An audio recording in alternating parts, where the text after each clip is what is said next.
Tawag namin laging dinggin, sammu namin yung pakinggan, tinig namin bigyang pansin, Ama namin Panginoon. Dinggin mo, Panginoon, ang aming kahilingan. Kami ay kawan, O Diyos na walang hanggan. Tawag namin laging dinig, sammu namin yung pakinggan, tinig namin bigyang pansin, Ama namin Panginoon. Sa ngalan ng Ama at ng Anak at ng Espiritu Santo. Amen. Ang pagpapala ng ating Panginoong Hesukristo, ang pag-ibig ng Diyos Ama, at ang pakikipagkaisa ng Espiritu Santo, naway sumainyong lahat. At sumaiyo rin. Mga kapatid, tinipon tayo bilang mga kaanib na angkan ng Diyos, kaya dumulog tayo sa maawaing Panginoong nagpapatawad ng lubos. Sinugong tagapagpagaling sa mga nagsisisi, Panginoon, kaawaan mo kami. Panginoon, kaawaan mo kami. Dumating na tagapag-anyayang mga makasalanay magsisi, Kristo, kaawaan mo kami. Kristo, kaawaan mo kami. Nakaluklok ka sa kanan ng Diyos Ama para ipamagitan kami. Panginoon, kaawaan mo kami. Panginoon, kaawaan mo kami. Kaawaan tayo ng makapangyarihang Diyos, patawarin tayo sa ating mga kasalanan at patnubayan tayo sa buhay na walang hanggan. Amen. Manalangin tayo. Ama naming makapangyarihan, ibalik mo kaming muli sa iyong piling at upang ganap na pakinabangan namin ang 40 araw na paghahanda para sa Pasko ng pagkabuhay. Hubugin mo sa iyong aral ang aming kalooban sa pamamagitan ni Hesukristo, kasama ng Espiritu Santo, magpasawalang hanggan. Amen. Umupo ang lahat.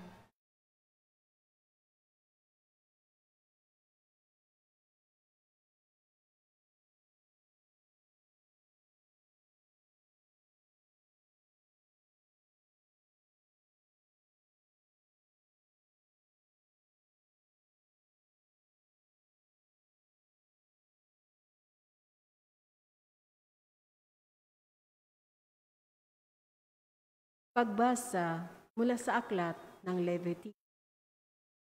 Sinabi ng Panginoon kay Moises, sabihin mo sa buong kapulungan ng Israel, magpakabanal kayo, sapagkat akong Panginoon ay banal.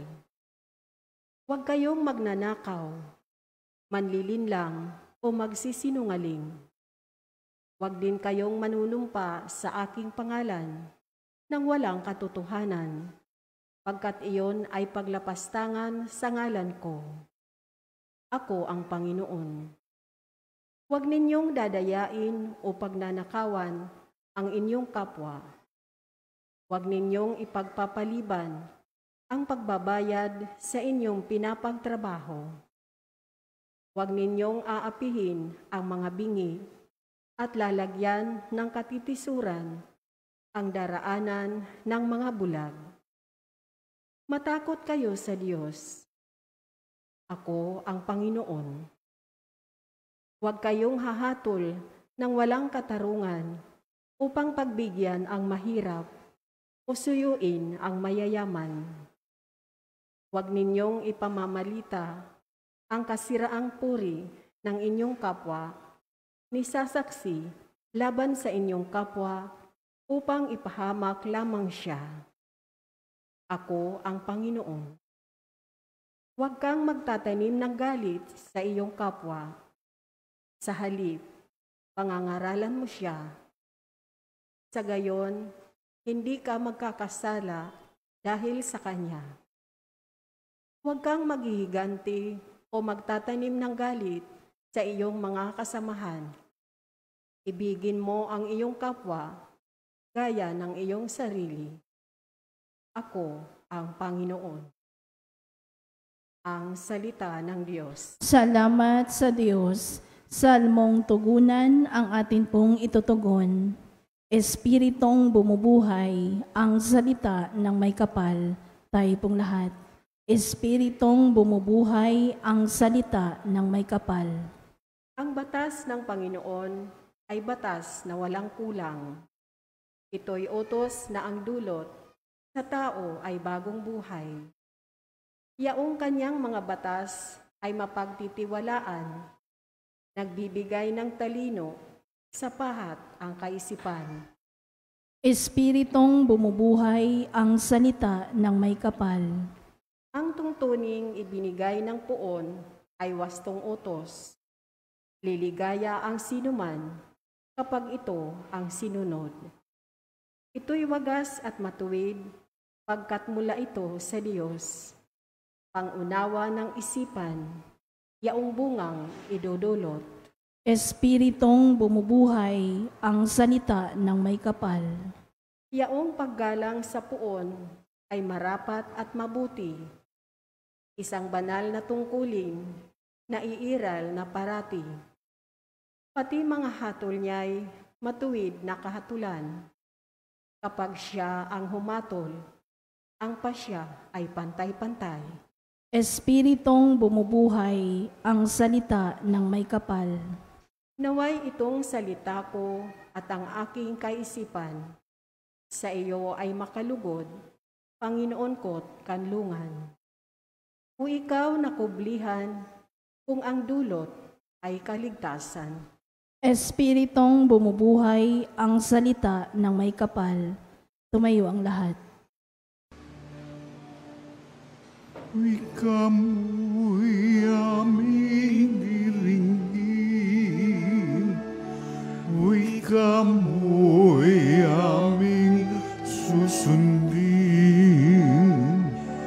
ikamo'y aming tutukdin. Sumainyo ang Panginoon. At sumayo rin. Ang mabuting balita ng Panginoon ayon kay San Mateo. Papuri sa iyo, Panginoon.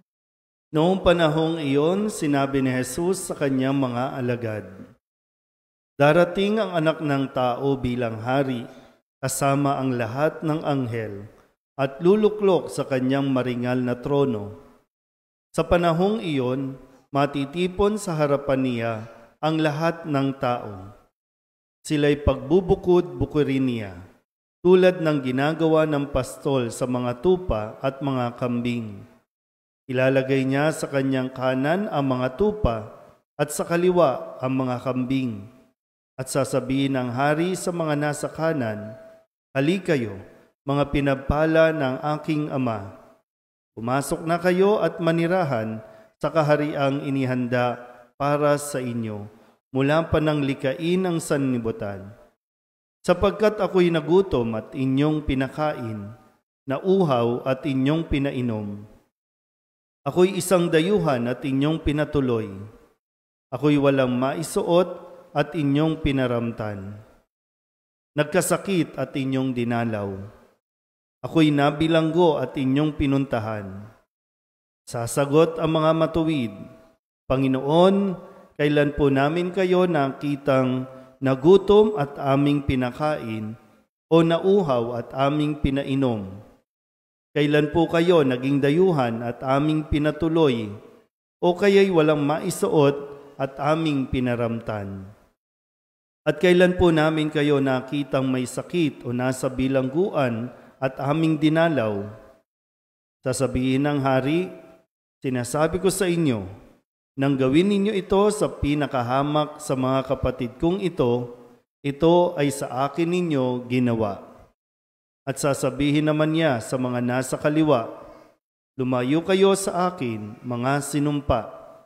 kayo'y pasaapoy na di mamamatay, na inihanda para sa dyablo at sa kanyang mga kampon. Sapagkat ako'y nagutom at hindi ninyo pinakain, nauhaw at hindi ninyo pinainom. Ako'y naging isang dayuhan at hindi ninyo pinatuloy. Ako'y nawalan ng maisuot at hindi ninyo pinaramtan. Ako'y may sakit at nasa bilangguan at hindi ninyo dinalaw. At sasagot din sila, Panginoon, kailan po namin kayo nakitang nagutom, nauhaw, naging dayuhan, nawalan ng maisuot, may sakit o nasa bilangguan at hindi namin kayo pinaglingkuran? At sasabihin sa kanila ng hari, sinasabi ko sa inyo, nang pagkaitan ninyo ng tulong ang pinakahamak sa mga ito, ako ang inyong pinagkaitan. Itataboy ang mga ito sa kaparusahang walang hanggan. Ngunit ang mga matuwid ay tatanggap ng buhay na walang hanggan. Ang mabuting balita ng Panginoon. Pinupuri ka namin, Panginoong Hesukristo. Umupo ang lahat. Isang magandang gabi po sa inyong lahat. Ngayon po ay Lunes para sa unang linggo sa 40 araw na paghahanda. At sa ating pong mga pagbasa, narinig natin ang pahayag na kung saan ipinapaalala sa atin kung ano ang mga dapat nating gawin at ang mga hindi natin dapat gawin. Isang araw, tayo po ay haharap sa paghatol. Alam ko ayaw ng marami na pinag-uusapan ito, pero para makaharap tayo sa paghatol, dadaan muna tayo sa kamatayan. Pero bago tayo umabot sa kamatayan, kailangan muna natin suriin paano tayo nabubuhay sa panahong ito o sa kasalukuyan. Ngayon, paano nga ba tayo nabubuhay? Isip muna. Ang sabi po ng isang kanta, walang sino man ang nabubuhay para sa sarili lamang. At ang isang taong nabubuhay sa sarili lang, napakalungkot ng buhay niyan. Kahit pa sa tingin ng iba, nasa kanya na ang lahat. Pero sigurado ako sa loob niyan, napakalungkot niyan. Malungkot mag-isa. Mahirap mag-isa. Walang anumang makakapantay o makakatapal ng kalungkutan, ng material na bagay sa buhay ng tao kung siya ay namumuhay na mag-isa lang. Fast forward ulit. Darating ang araw, kahit gaano ka pa kayaman, gaano kadami ng ari-arian mo, haharap ka sa Diyos. At dalawa lang ang itatanong sa atin. Sana masagot natin, ano ang mga ginawa mo? Ano ang iyong ginawa sa iyong kapwa? May sasagot ba tayo? Pangalawang katanungan, ano ang mga hindi mo ginawa na dapat ginawa mo? Kailangan suriin natin ng mabuti ang ating pamumuhay sa ngayon. Dahil pwedeng kung anuman ang kahantungan natin pagdating ng paghukom, pagdating ng pagbibigay ng hatol, kung tayo ba ay nasa kanan o nasa kaliwa, ay kung ano ang ginawa natin sa kapwa at hindi natin ginawa sa ating kapwa. Kasi hindi rin po sapat na wala tayong ginagawang masama. Pwede natin ipangalandakan yan. Wala tayong ginagawang masama. Pero ang tanong, may ginagawa ba tayong mabuti?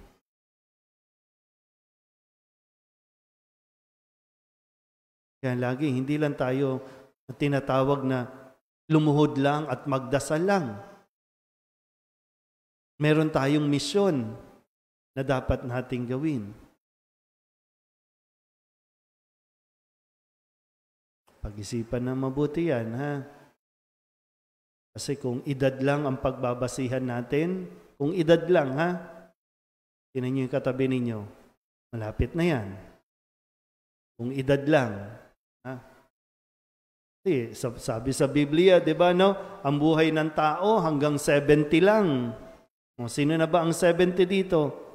O malapit na mag-70. Sabi, kung medyo malakas-lakas, hanggang 80. Lagi natin naririnig, pag sinabing, kung kukunin ka na ni Lord, wag muna, kasi meron pa akong misyon. Binibigay po ito hindi para takutin tayo. Lalo tigit sa panahong ito ng Kwaresma, inaanyayahan tayo na, sabi nga, di ba, pag-aayuno, pananalangin, at paglilimos. Pag nagawa natin itong tatlong ito, mas magiging makabuluhan ang ating pong Kwaresma. Amen?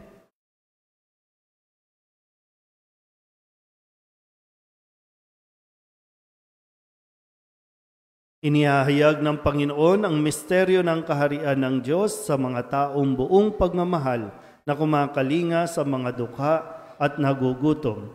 Idalangin natin na ang kaharian ng Diyos ay maging tunay sa ating buhay. Ang ating pong itutugon, Panginoon, dinggin mo kami. Panginoon, dinggin mo kami.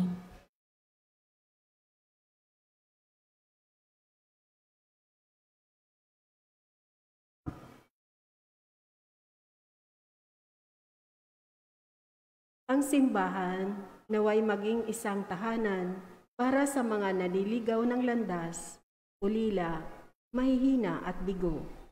Manalangin tayo sa Panginoon. Panginoon, dinggin mo kami. Ang mga mayayamang bansa naway taimtim na magsagawa ng mga hakbang upang makatulong sa pag-unlad ng mahihirap na bansa. Manalangin tayo sa Panginoon. Panginoon, dinggin mo kami.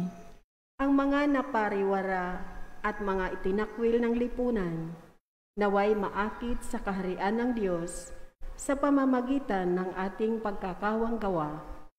Manalangin tayo sa Panginoon. Panginoon, dinggin mo kami. Ang ating mga tahanan, lugar ng hanap buhay, at sa pamayanang ating kinabibilangan, naway maipalaganap natin ang paghahari ng Diyos. Manalangin tayo sa Panginoon. Panginoon, dinggin mo kami. Ang mga yumao, naway makapasok sa kahariang inihanda para sa kanila.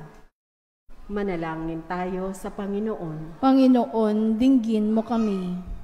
Idulog din natin sa Panginoon ang ating mga personal na kahilingan at mga panalangin para sa ating mga pamilya, kasama mga kahilingan ng mga nanonood sa online. Lahat ng misang pasasalamat, special na intensyon at mga kaluluwa na inihiling na ipagdasal sa misang ito.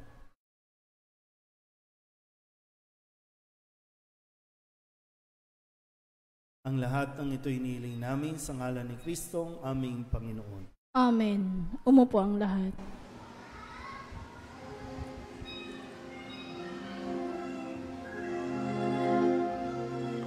Buksan ng aming puso, turuan mong mag-alam sa bawat pagkukuro,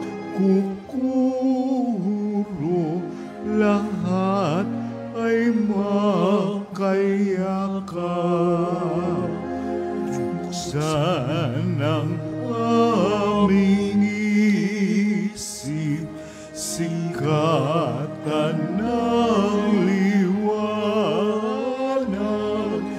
ng kusang matang tinig, tungkuling nabanal.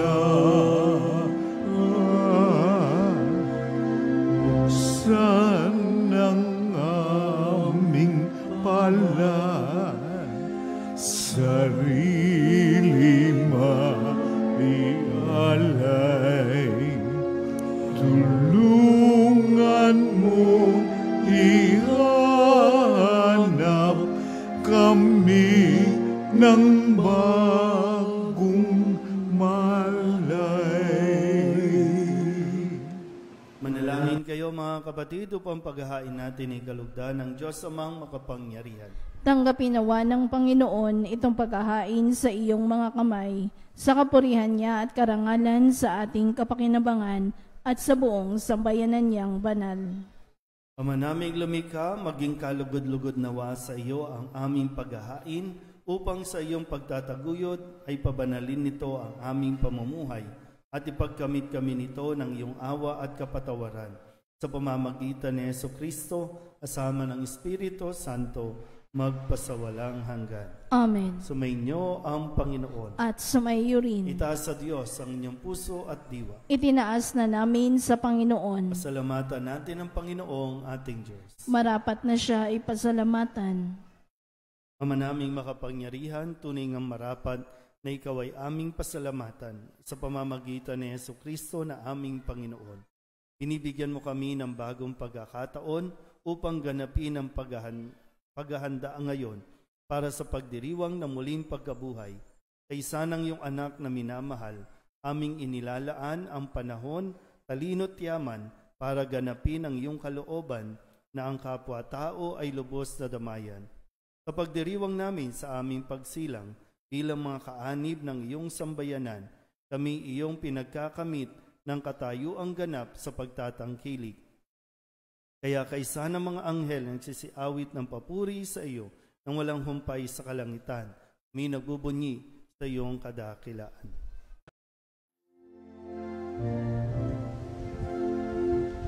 Santo, Santo, Santo, Panginoong Diyos na makapangyarihan, napupuno ang langit at lupa ng kalwalhatian mo. Hosana sa kaitaasan, pinagpala ang naparirito sa ngalan ng Panginoon. Hosana sa kaitaasan. Ama naming banal, ikaw ang bukal ng tanang kabanalan. Kaya't sa pamamagitan ng iyong Espiritu, gawin mong banal ang mga kaloob na ito upang para sa aming maging katawan at dugo ng aming Panginoong Hesukristo. Bago niya pinagtiis ang kusang loob na maging handog, hinawakan niya ang tinapay, pinasalamatan kaniya, pinaghati-hati niya iyon, iniabot sa kanyang mga alagad at sinabi, "Tanggapin ninyong lahat ito at kanin, ito ang aking katawan na ihahandog para sa inyo."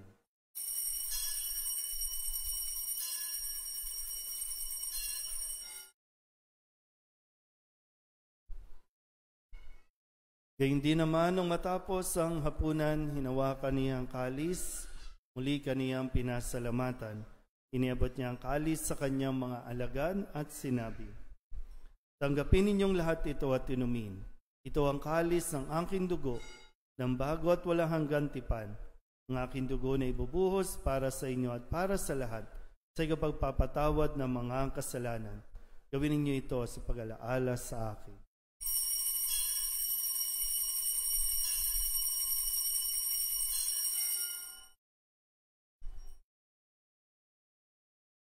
Ipagbunyi natin ang misteryo ng pananampalataya. Si Kristo'y namatay, si Kristo'y nabuhay, si Kristo'y babalik sa wakas ng panahon. Ang mga ginagawa namin ngayon ang pag-alaala sa pagkamatay at muling pagkabuhay ng iyong anak, kaya tiniaalay namin sa iyo ang tinapay na nagbibigay buhay at ang kalis na nagkakaloob ng kaligtasan. May napapasalamat dahil kaming iyong minarapat na tumayo sa harap mo para maglingkod sa iyo. Sinasamo namin kami magsasalo-salo sa katawan at dugo ni Kristo ay mabuklod sa pagkakaisa sa pamamagitan ng Espiritu Santo. Amalingapin mo ang iyong simbahang laganap sa buong daigdig. Puspusin mo kami sa pag-ibig kaysa ni Francisco na aming Papa at ni Jose na aming obispo at ng tanang kaparian. Alalahanin mo rin ang mga kapatid naming nahimlay na may pag-asang sila'y muling mabubuhay, gayon din ang lahat ng mga pumanaw. Tawaan mo sila at patuloyin sa iyong kaliwanagan. Tawaan mo at pagindapating kaming lahat na makasalo sa iyong buhay na walang wakas. Kaysa ng mahal na Birhen Maria na ina ng Diyos, ng kabiyak ng puso niyang sa San Jose. Kaysa ng mga apostol at ng lahat ng mga banal na namuhay dito sa daigdig ng kalugod-lugod sa iyo, may pagdiwang nawa namin ang pagpupuri sa ikararangal mo sa pamamagitan ng iyong anak, aming Panginoong Hesukristo. Sa pamamagitan ni Kristo, kasama niya at sa Kanya, ang lahat ng parangal at papuri ay sa iyo, Diyos amang makapangyarihan, kasama ng Espiritu Santo, magpasawalang hanggan. Amen. Amen. Amen.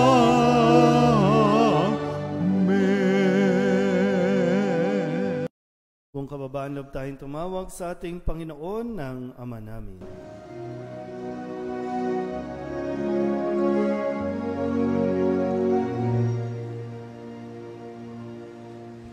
Ama namin, sumasalangit ka, sambahi ang ngalan mo. Mapasa amin ang kaharian mo, sundin ng loob mo dito sa lupa para lang sa langit. Bigyan mo kami ng aming kakanin sa araw-araw at patawarin mo kami sa aming mga sala para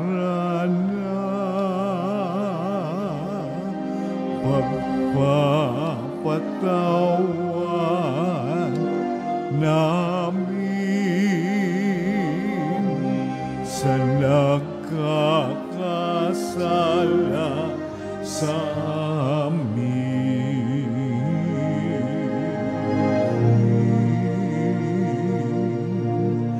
At huwag mo kami ipahintulot sa tukso at iadya mo kami sa lahat ng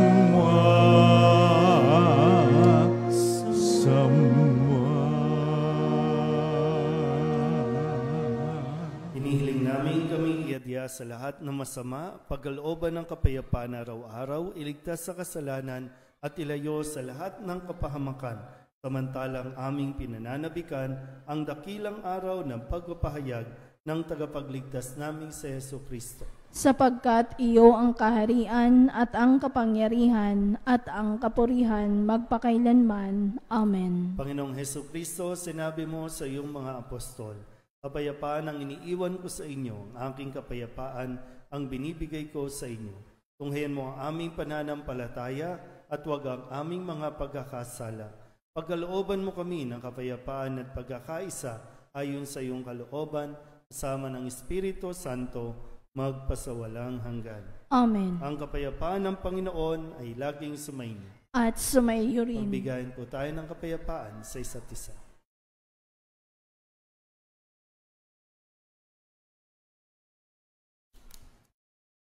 Kordero ng Diyos na nag-aalis ng mga kasalanan ng sanlibutan, maawa ka sa amin.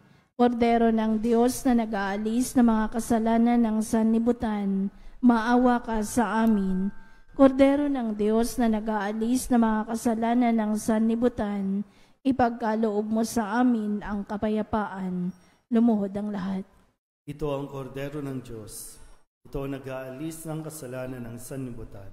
Mapalad ang mga inaanyayahan sa kanyang piging. Panginoon, hindi ako karapat-dapat na magpatuloy sa iyo, ngunit sa isang salita mo lamang ay gagaling na ako. Katawan ni Kristo. Amen.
Manalangin tayo. Ama naming mapagmahal, sa aming pagsasalo ngayon sa iyong banal na piging, naway makapakinabang ang buong pagkatao namin upang ang iyong kaligtasang dulot ay aming kamtin at ang kagalingang kaloob mo ay ganap na tumasahin. Sa pamamagitan ni Jesucristo, kasama ng Espiritu Santo, magpasawalang hanggan. Amen. Sumainyo ang Panginoon At sumaiyo rin. at pagpalain kayo ng makapangyarihang Diyos, Ama at Anak, Espiritu Santo. Amen. Tapos na ang banal na misa, humayo tayo sa kapayapaan ni Kristo. Salamat sa Diyos. Magandang gabi po.